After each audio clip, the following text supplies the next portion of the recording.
Welcome back to Scrummy. Look what we're making today, mini Bailey's cheesecakes, and don't they look so good?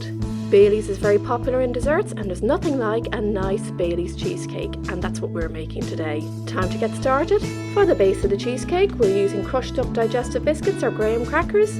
Into this add the melted butter and mix until the melted butter is fully combined. Now let's get this into the tin. I'm using a 12-hole mini sponge tin with removable bottoms, but don't let this put you off. If you don't have one, then just use some cupcake liners and pop them into a cupcake tin and they'll be perfect.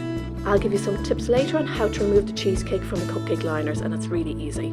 Split the biscuit crumb equally between the 12 holes or the cupcake liners and press it down with a spoon. Smooth the top.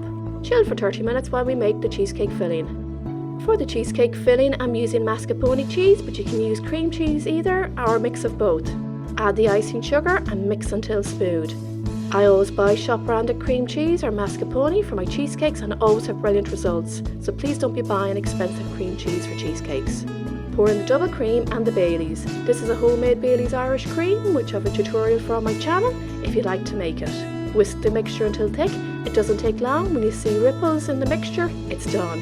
If you want to add grated white or milk chocolate, you can do so at this stage and fold it in gently.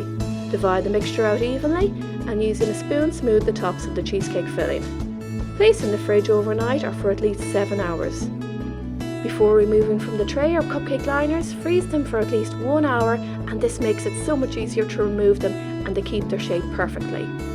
These will need about half an hour to defrost before serving them. I'm decorating these with a swirl of whipped cream on top, a sprinkle of grated chocolate, pop on a Bailey's chocolate truffle if you can get them, if not use a lint Lindor, a little bit of edible gold glitter just for bling, and if you have these pipettes, fill them with chocolate sauce or Bailey's liqueur and place in the side.